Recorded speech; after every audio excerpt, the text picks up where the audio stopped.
like to welcome you all with a warm heart and with so much expectations that we bring in a meaningful conversation for all our audiences.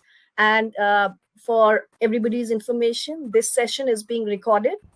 And I would like to ask Ms. Moisin, and I mean, as I mentioned, that I have closely followed your work, and it's inspiring in the field of cultural intellectual property rights. So I would like to understand if you have had an opportunity to dwell on what the objectives of the geographical indication are, and if you would like to elaborate on it and in simple words for our audiences. Thank you for the invitation, Abhilasha, and I'm grateful to be on this distinguished panel and share thoughts and experiences with all of you. Just to go back to the definition of the geographical indication, a legal tool that exists out there for a very long time, actually. And it was designed initially for agricultural products. And I'm making this point because it's always important to go back and look at the starting point of something and then see how this tool has been applied. In the context of our discussion, we have to make a distinction between, are we talking about geographical indications that apply to agricultural products? India has a few successful cases when it comes to teas, like the Darjeeling tea, or you have many geographical indications in India. Or are we talking about geographical indications that apply to handcrafted products, which India also has, being one of the few geographies in the world that has this type of unique protection for crafts.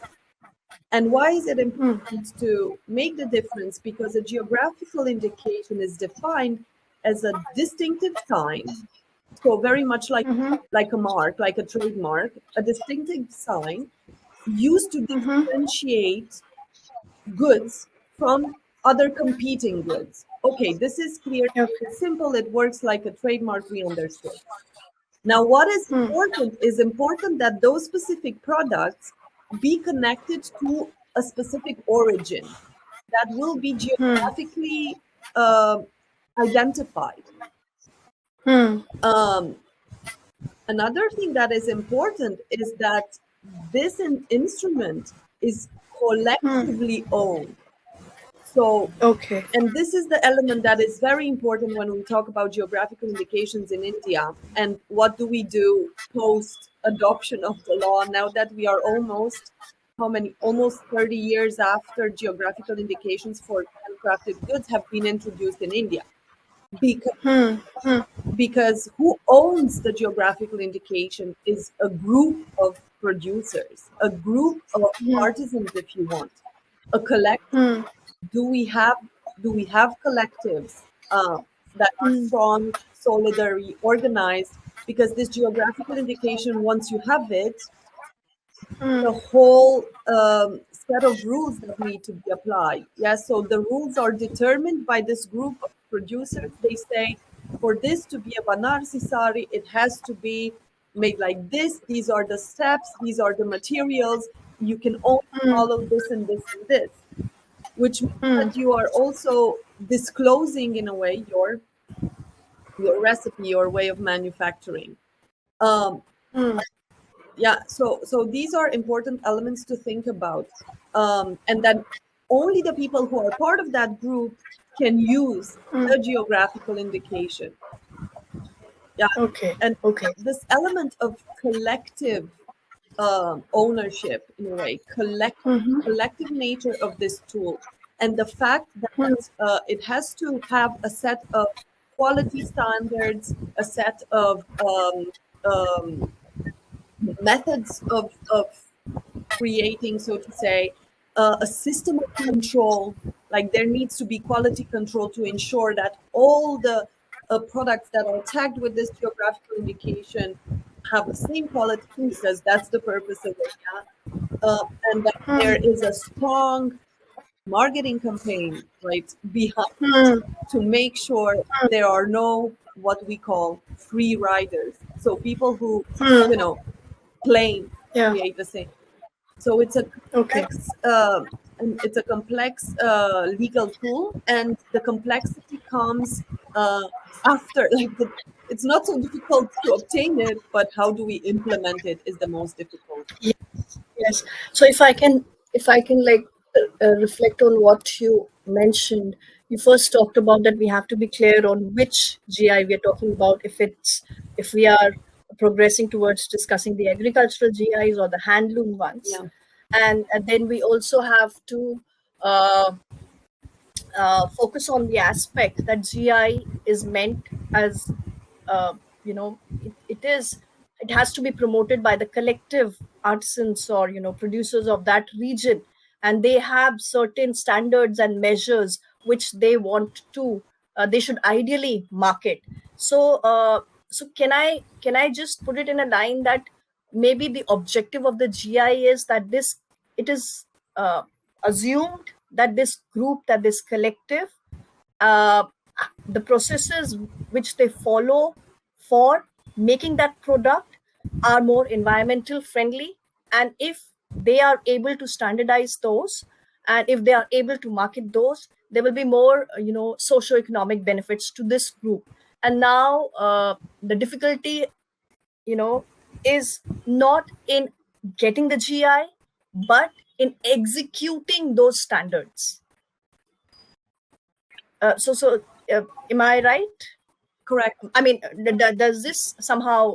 It sums up, but it's Yeah. important to say that it's not a question of whether they are able to uphold those standards. They must be. That's how they get the GI. So it's a Yes. group. It's like us as a group now, with, let's Yes. say, other 20 people behind us. We represent each a community of artisans in the same region. And we decide together with all the 20, 40, 100, let's say, weavers from Bujodi in Gujarat, that we have Hmm. certain standards and processes that we all follow. Together, Yes. we write this book Yes. with the standards are in which we follow, because that's why we apply for the Yes. GI, and then we apply for the GI, and then all of us have the Yeah. right to use it. There's no competition between us. We are all Yeah. basically advertising, and that's the objective of the GI. Yes. That's Yes. and Would you I like to share, any? Uh, yeah. Would you like to share any successful example of, how ideally it should be done, and you could see, those ideals being, the idea of how a GI should be implemented, it is being partially met. Uh, would you like to share some examples with us all? in the text. Maybe international or national, anywhere. So textile wise, I think that's where the challenge is, because in the textiles and handloom space, it's been difficult to find really those cases because we don't have cohesion. I'm talking about India now, because India, we don't have geographical indications for textiles, for example, in Romania, in the country where I come from. So I'm talking about India because that's where the examples I'm most familiar with come from. Of- There are good examples in Thailand. There are some examples around the world, but for India, what we saw is that that element of the collective, that is not actually strong, which is Yeah. strange, because the question is, how did they get the GI then? Or was the process of Hmm. getting the GI uh, a collective process? That is the problem, Okay. because there are so many GIs for textiles and handicrafts in India, but you see that not Hmm. one is kind of aware of what's going on, or informed, or have legal know-how of this tool or how to use it. So Okay. what we always say, and that's a lot of the work we do in India, is about creating this legal literacy amongst the beneficiaries. So Hmm. the artisans should be the the owners, right, of the GI and the direct beneficiaries from it. And the tool is not understood in many of the communities that we worked in, or in panels that we've been on, because this element of the collective somehow is not Yeah. implemented the way. Yeah. Yes. So, Padhi, sir, would you like to add, given your experience at NABARD, implementing GI awareness at the level of farm producer collectives, would you like to add to what Ms. Moisin had to say, that, uh, a lot of aspects of the collective getting of that GI, the process is missing. And that's why we are able to get the GI, but we're not able to live up to it. So would you like to add to it of Yeah. how a GI is received in different clusters, and then what kind of initiatives are taken? Is it before getting the GI, or is it after getting the GI? And if it is before getting the GI, then who all are involved in that process, and how do we decide those standards? Okay. Thank you, Abhilasha. See, I like to respond this way. See, whatever products, say more than 430 plus, or whatever number of products have been granted GI by as on today in India. So these products have evolved over a period of time. Whereas the GI by Indian standards is, it is comparatively a new concept, because the act itself came in, it is GI 99, and 2003 it was implemented. So these people are producing certain products some 100 years, 150 years, or since time, we don't know since when. Like, whenever they have taken up this activity. So, so what basically should see, as per the act also, there is a question of an authorized user. The GI certification is only the first step. The second step is that those people who it always talks about the area, specifies the certificate, gives the area, the latitude and longitude of that place. So those people who stay in there within that area, and those who produce the product as per the standards. In fact, in the certification process, the processes and the other details are also let down. So there should be more and more, in fact, post GI activity, there should be more and more authorized users. So what we try to encourage do is, there should be more of authorized users. Only those authorized users should be able to produce and market those products. They can be in a group, or they can be individuals. And I agree that very little awareness is there on this count, and probably there is a need to work a lot so far as the awareness front in this regard. Okay. So, sir, would you like to share your experience from field on how the awareness for GI initiative is being taken by NABARD? And would you like to talk more about, how NABARD was going about it with the government of India? See, I'm speaking from my now that I have retired. My views are in my personal capacity. I am giving now, because I like to make it very clear. See, basically, what we have done is this GI activity. It has to be basically undertaken by a group, because individuals know only to. There are so many other things.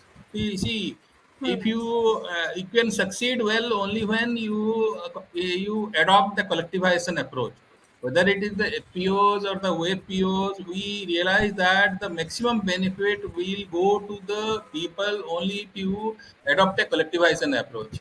So, but then sometimes it is not possible that all the people residing in the area will be coming into the group for undertaking the activity. So, sometime you have to have both the kind of approaches. Sometimes you have to support the individuals also, and you have to support the groups also. So the NABARD, when supported the off-farm producer organization, that was the idea that you bring the people together producing the GI, and so that they can do the marketing of their produce better.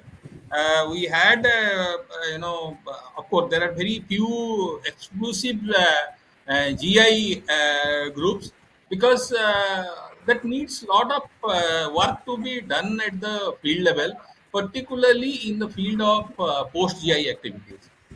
Post GI activities, we have done a lot. I mean, I think NABARD has supported a lot of projects in Uttar Pradesh.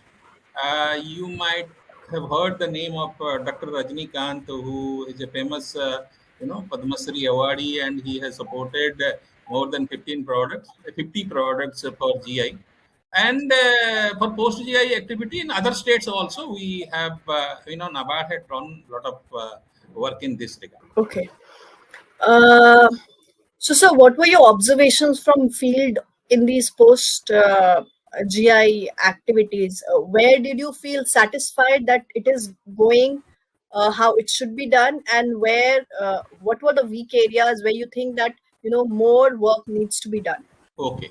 See, the first issue is that we observed is that the level of awareness is very low, in the sense that, see, when you are talking about GI product, it is as Monica said, this product should be produced in a particular way, as certified under the GI certificate.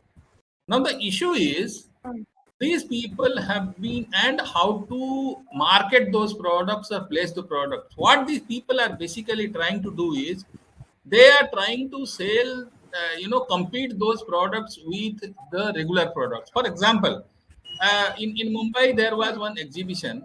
There was one GI product which had come from Karnataka.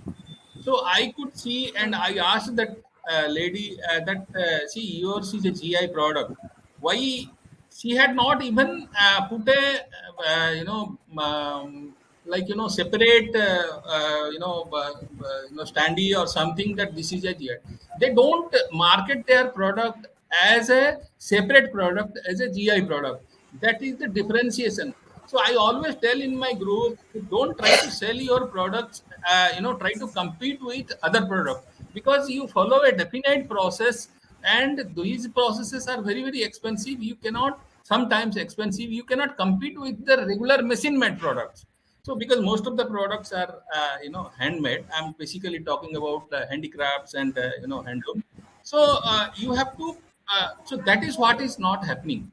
So because that is not happening, because the individuals are so poor, they don't have, by sustaining power. He has to sell the produce to survive the next day. So that is where the group approach will come into play, and I think the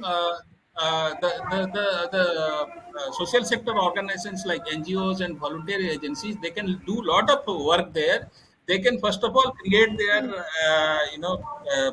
awareness, and second, help them in marketing their products to the discerning buyers who are ready to buy such products by paying a higher price for them. But the issue for the producer is that he needs money immediately. He doesn't, suppose his product cost is 1,000 rupees, he has to sell it within a few days of producing it to sustain himself or herself. So unless there is somebody, some intermediary trying to come back and help them in marketing their produce, it will not succeed.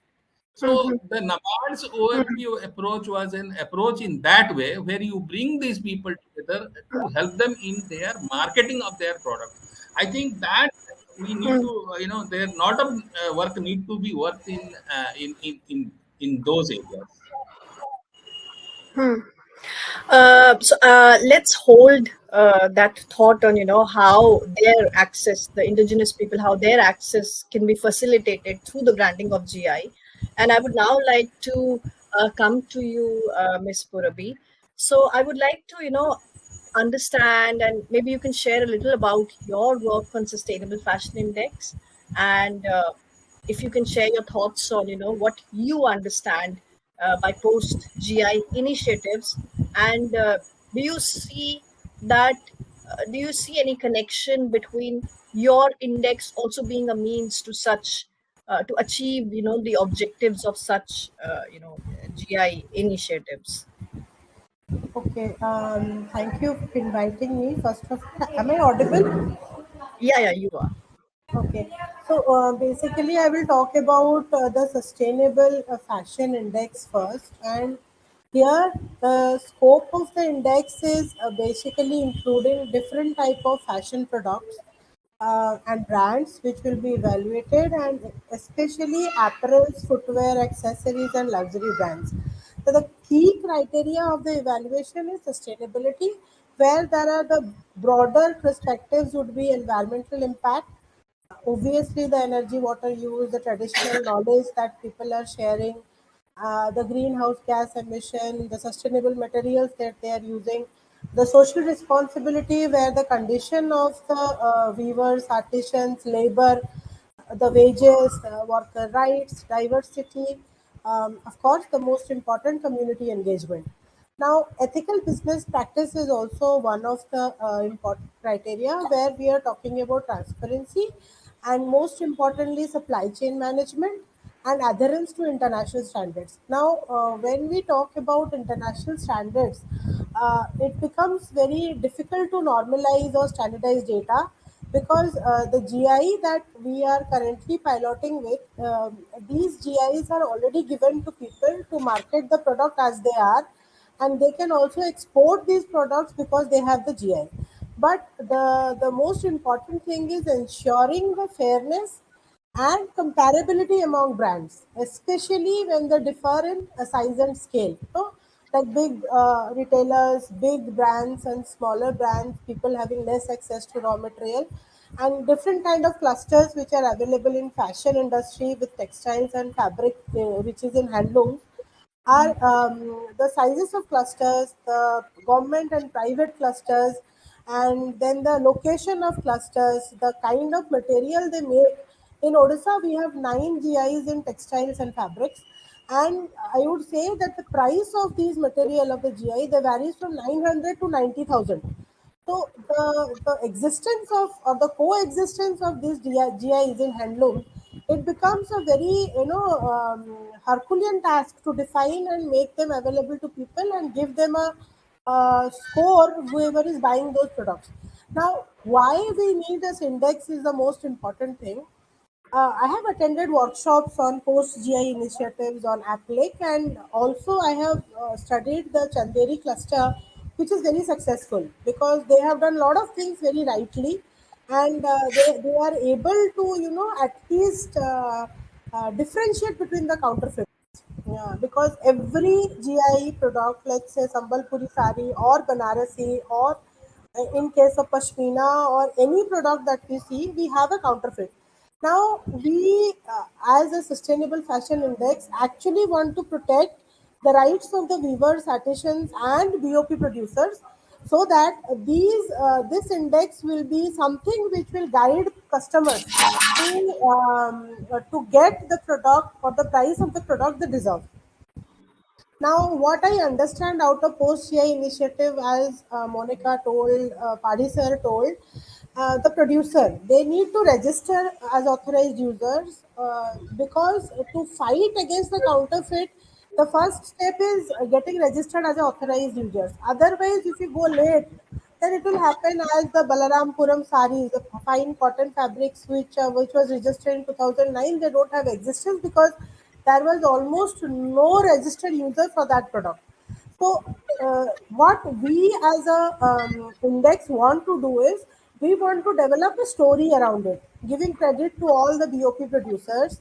And the most important agenda is if we weave the story according to the GIE, the kind of knowledge they have had for the years, and how they are connecting to the customer can be built in a better way. Because only the story of the GIE makes sense to people when they buy a product which is of a higher cost. That is what I personally feel and have understood in my journey of 8-9 years working with handlooms is when you weave a story, you give credit to the weavers, you give credit to the artisans, people value your efforts as a brand, as a company, or as a retailer. Now, the third point would be product differentiation and quality assurance. Because when there is a counterfeit, to prove that I am even a GI authorized user, it becomes very difficult for me to validate the quality. And our index would be somewhere placed between the product differentiation and quality assurance, which will adhere to the international standards. Because even the GI is enough to export, but still the underlying working condition, the counterfeit, does not allow the authorized users to validate the product and export it. So standardization of the product is the essence of GI, and as Monica told, that we need to have a clear understanding of the processes, and this is how our index is going to aid to any kind of GI. So to conclude with, what I have understood is the legal framework and registration process is done. It is very important. It has to be done correctly and rightly so that we get the clear benefits of the GI. Promotion and marketing of GI registered products. The first step to it is obviously getting um, individual producer to register or as clusters to register. But then these clusters should not be just holding the 500 people in their names. Rather than they should actually have a proper, benefit sharing model with the community. Now the third is quality assurance of the GI mark products. Quality assurance is something which is has to have authority to assure that this is the right quality, because as I was discussing with Abhilasha madam recently, and I have understood in a way that the quality of real GI and the counterfeit GI has to be distinguished, and only it is possible if we have a credit system and an index. Now, the last most important fact is raising awareness, as Devasis Padhi sir was talking, because strengthening enforcement would be possible only if you have awareness about the GI, how it works, how it is supposed to be used, and then only the activation of producer groups will be able to take the benefits of the GI. So basically, the post GI initiatives revolve around how the producers take it and understand the importance of quality and process. So this is what I wanted to talk about. How our index and post GI initiative gel together. Hmm. Any questions? So, hmm. Purabee ji, as I understand from your, message is that you were working on the Sustainable Fashion Index, where the different criterias of environmental, the waste, how it is, Impact, yeah. of how what the processes are circular or not. That is there, but that is more product. It's based more on the products, and it's for the sustainable. It's for fashion brands, right? But if Yes. we are talking about an index, which can be part of such post GI initiatives, then there are some values which these clusters collectively want to share through their GI, and those values have to come out as standards through those indexes. So, Monica ji, would you do you think that uh, these collective producer groups have to provide appropriate brand information, which can differentiate their own GI brand from other individual producer brands within the same GI location, What I so that the values are kept intact, and so that the problem that Padhi sir was mentioning, that the artisans, they are trying to compete with the regular market, and they're not distinguishing themselves with the other products in the same But I categories. think it's a very important thing to not put the responsibility on the producers. And I hear a lot, the producers have to do that, the producers have to do that. And we all here know what that the producers we are talking about are not rich people. They don't work in government. They Yes. don't work in private companies. These are Yes. people who have no insurance, who Yes. have to manage. So this is a Yes. problem, because for a GI to work, we need to develop what is called a geographical indication scheme, a strategy. Now, you cannot expect Yes. people who live and are. When I did field work, and there's so much data there from many organizations that work in the field, the income they have, if annual income they have, and how many people they need to take care and feed and so on, you cannot expect those people to have the burden of developing a strategy, implementing it unitarily, have also the awareness, do the branding, marketing, and so on. You can also not put the onus on NGOs, because NGOs also don't have always strategy as a objective. They might have different issues that they want to solve. What does volunteering basis? No, you need professionals of the highest class and standard to work in a consortium led by the government, because it was the parliament that put this law into place. It didn't come from grassroots level. So this partnership, this is a scheme that has to be a strategy that has to be developed in partnership with the craft custodians. It has to have, you have to have, yes, the government listen to what the artisans say, because only, and come with a strategy that is feasible to be implemented.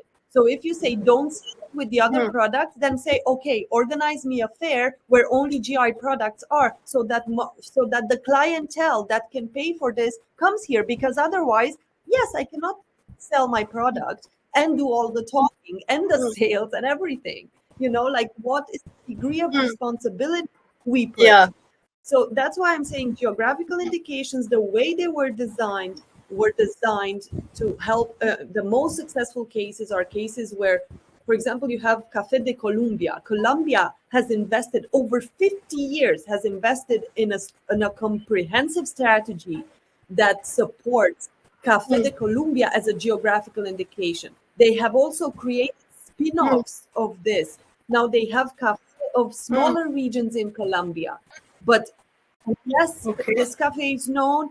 The coffee producers are reaping the benefits now. They have, a good social cohesion. You cannot expect people to register as registered users when they don't see the benefits of it. And I see the benefits of it, because myself, as an external observer, just thinking, would I do this? Seeing of all the things I would have to do, I'm like, it's more difficult for me to do this. So where from?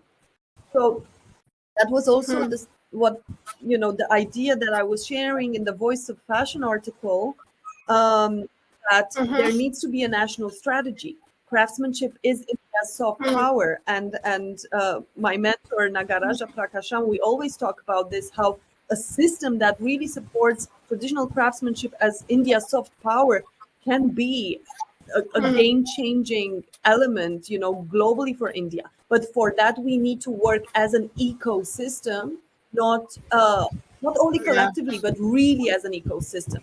So I think initiatives like, I also really wanted to share Purabee. I would love to, for us to join thoughts together to look at the index, because I think that's an extraordinary tool. It's a tool that can be used, that can reach the consumer directly or the brand directly based on the elements, and in that intertwining, weaving different connections, weaving this awareness strategy, so that the owner is not just on the producers. And then you go back to the producers and you say, with this we can help you. We got a grant where the Cultural Intellectual Property Rights Initiative and all these other 20 organizations are working together and helping to raise this awareness, because you cannot make this a volunteering basis exercise. It's a big and exactly. Yeah. It's really very tough to make a producer do everything, because even if the government is helping them, the education level, the understanding level is also not that important. that level that they can actually come up and register and then market and do things. So they need help. That is I take it, very positively. So, I mean, I see the conversation steering towards, some kind of after panel discussions and activities where maybe we can work towards some kind of precedent, setting for some GI, and probably Purabee ji, Ladakh Pashmina could be that with your visit to Ladakh soon, and maybe Miss Yes, Moisin yes. also can add to those inputs, the components that she would like to share from her international understanding and expertise. For now, I would like to take forward, and this panel towards a meaningful conclusion. So you have, Padhi sir, you've listened to all of us. You've listened to Purabee ji, what she is doing, Miss Moisin and her, international observations and experiences. And you have a rich experience from field, working to create such awareness in GI clusters.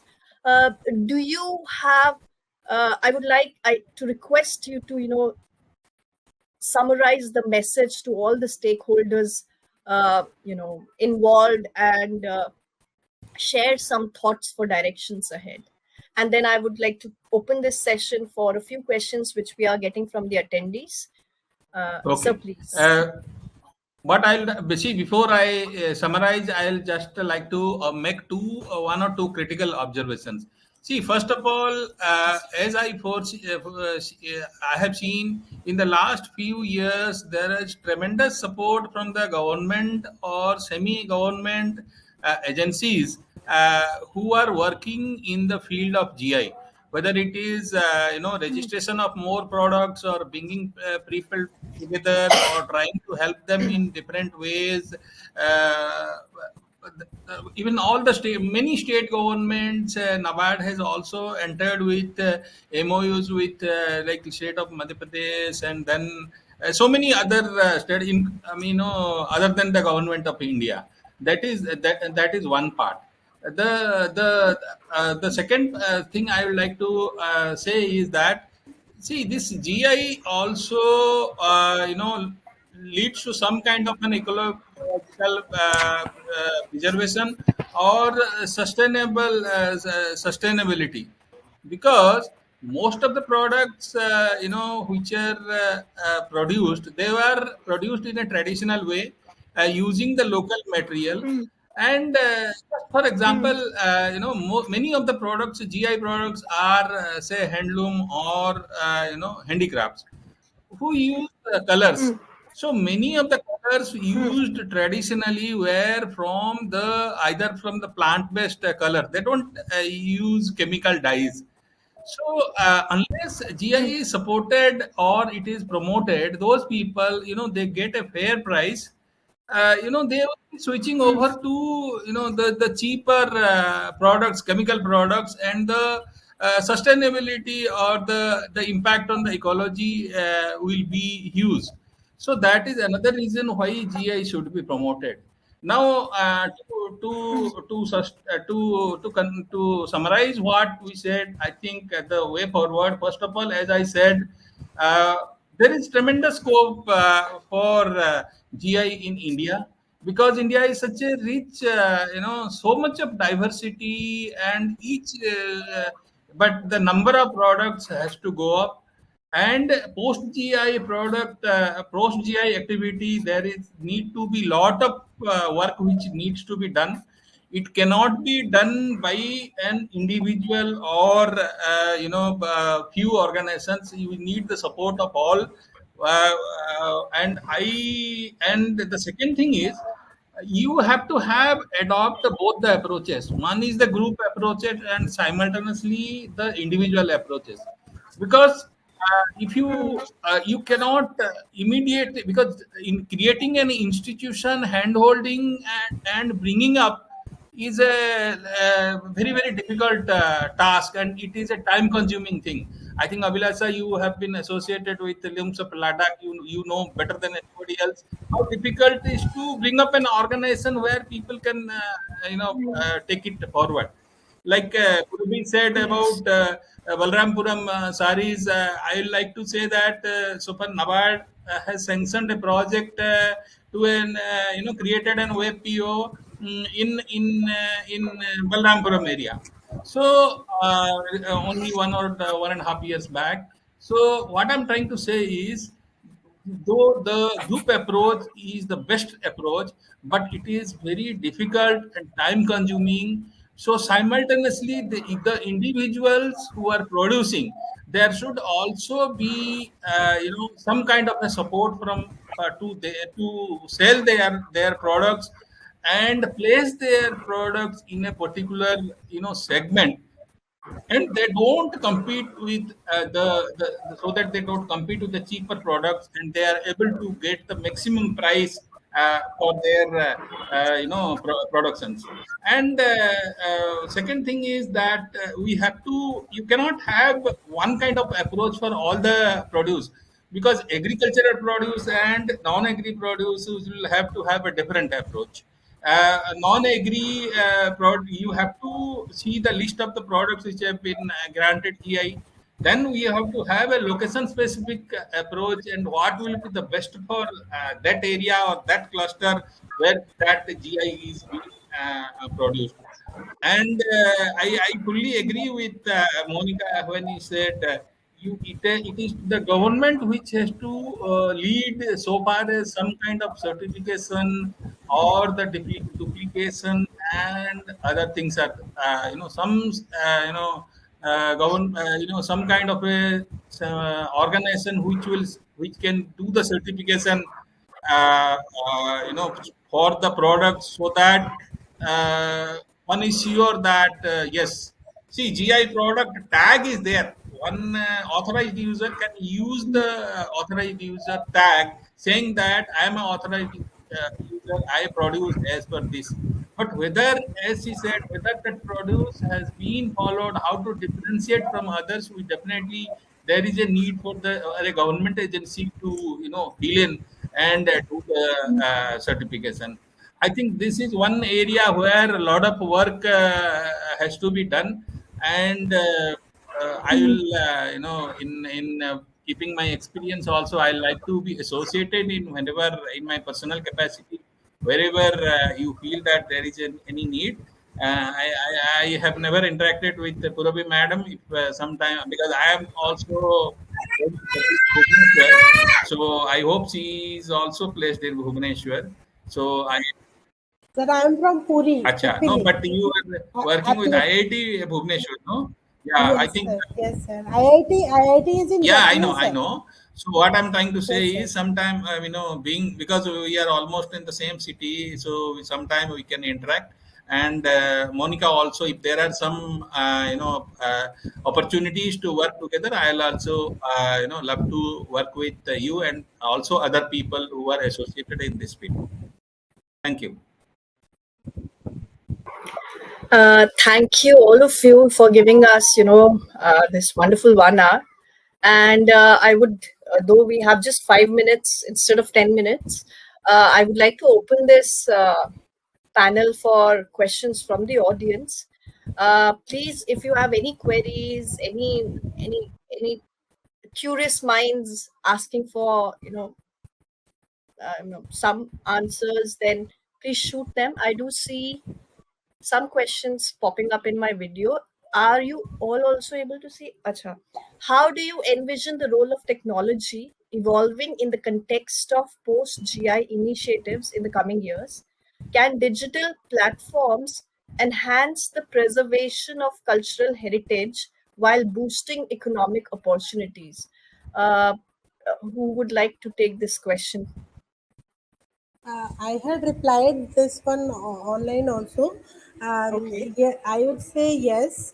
It is really very important to involve digital platforms and understand how we can preserve cultural heritage. Because this question is coming, two ways. Like one is GI and cultural heritage. Now, recently I did a paper with some computer science scholars, image processing to identify original products online, because the major source of selling these products are online, and we do not know by seeing an image it is a product which is original or not. So the intervention of technology is very important because in context of retail, all the products are sold online, and it is very important to understand which is a counterfeit product. So we have done this recently, and it was presented in IIM Bangalore. So in a data analytics conference, but the other part is cultural heritage. Now, cultural heritage can be, of course, saved digitally, but then the kind of technology which is used to protect the cultural heritages is first is we have to create time capsules on excavation sites where the current excavation is going on. We have to work closely with ASI, Archaeological Society of India, to build and understand that whatever is lost with the time, how it can be rebuilt in a 3D model, which can be done with AR VR technology. So the two things are very very important that we need to understand. But the GI is about product, but cultural heritage comes up with a bigger and broader sense. So preserving cultural heritage in virtual reality is one way of doing it, because the current generation is Instagram generation and they understand video more better than books. And even people have saved whole country on virtual reality, the countries which are emerging into water and stuff. So the technology is, yes, required. That is what I I would feel. also want to add to this question, if Uh, possible, to give also two other examples that talk about giving the technology to the craft custodians themselves and not necessarily from external sources. One of them is an India-based project called Kosha. Yes, they have been oh yeah. incubated, I think, in IIM Bangalore itself. We met this year during my visit there, and they have this device that is attached to the handloom that traces, right, the movements to ensure the authenticity of the product. By that device alone, we have the whole issue of counterfeit eliminated. We have the whole issue of traceability eliminated, and we can encapsulate information of relevance for safeguarding intangible cultural heritage. So you have three in one, right? And you can even question, do we need a Yes. GI tag, or is one technology like this enough to cover all the things that the GI tag, or combined with the GI tag, would it make it stronger? A second example is one project we did in Laos. In Laos, a group of artisans, an ethnic group itself. You could imagine an indigenous group in India or a local community in India that identifies as having a common cultural identity. One such group in Laos, the Oma people, their designs have been copied, replicated digitally by a big fashion brand, Max Mara in this case, um, as a response to this, because to legally to go against a case like this, even with a GI tag, you have no chances of succeeding. Why? Because Max Mara didn't say we are selling Oma designs. Let's say the GI tag would have been Oma textiles or Oma something.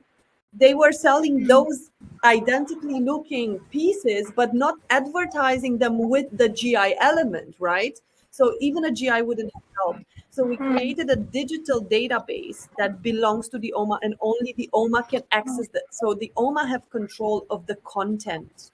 And that's very important then as well, digitalizing so that the community gets ownership and involvement, so that this then generates in the community different roles that weren't there before. So the youth is interested in working with the database, creating collaborations via the database as their own. It's basically working as their own online business, could be. So this is a way of bringing that technology to the grassroots, and also, of course, with different partners and researchers that are partnering in the project, but to bringing technology, but making it in such a way that the people who are the custodians of the knowledge have control of what's happening, and they are not, again, put in a context that they don't control.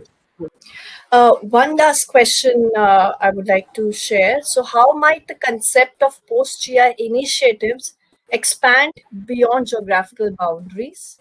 Can lessons learned from these initiatives be applied to other domains, such as the protection of traditional knowledge and intellectual property on a global scale?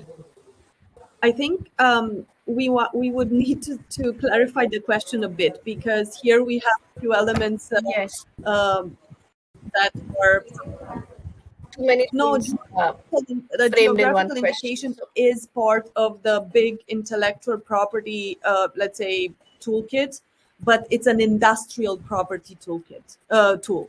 So it was designed for industrial property, in that sense, being more like food agri products. And they said, it's connected to a particular region. So only because of the acidity of the earth in the region of Champagne do you have champagne, or the cognac is made. That's why it's cognac, or like other wines and cheeses and things like these, and teas. Then this instrument has international application. There's the TRIPS agreement. It's an international agreement that talks about geographical indications, and they apply everywhere. But once there's an issue of bilateral or multilateral recognition of GIs, so it's important to check. Okay, the GI is registered in India. Do they have legal force in other geographies? We have to check the geography, because it's not, they don't have protection everywhere. So it's possible that someone starts weaving, having learned how to weave. I'm just giving a hypothetical case, or to make a pashmina shawl. Yeah. They make it in Romania. They don't advertise it as pashmina. They say, I don't know, wool cashmere shawls, and that's fine, because it's no GI counterfeit. Or maybe Romania doesn't recognize the GI protection in India, and so there are many aspects like that. It has a very important international aspect. The question is, how are those different questions regulated internationally? Okay. So it was a wonderful, we've already exceeded our 11 a.m. Hard stop given by the organizers. And it was wonderful having you all for this panel. I hope that the people who had connected with us live through the session, and the ones who will be seeing the recorded version later, will have, it would have kindled, many curious minds towards some direction, some of their own questions and approaches to tackle this problem in whatever, domain they are associated in this field. And thank you, Padhi sir. Thank you, Miss Moisin. Thank you, Miss Mishra, for joining us. Thank you, ma'am. We're so grateful to all of you for joining this panel. And thank you, Connecting Dreams Foundation, for this parallel event of C20. And we look forward to more such meaningful conversations.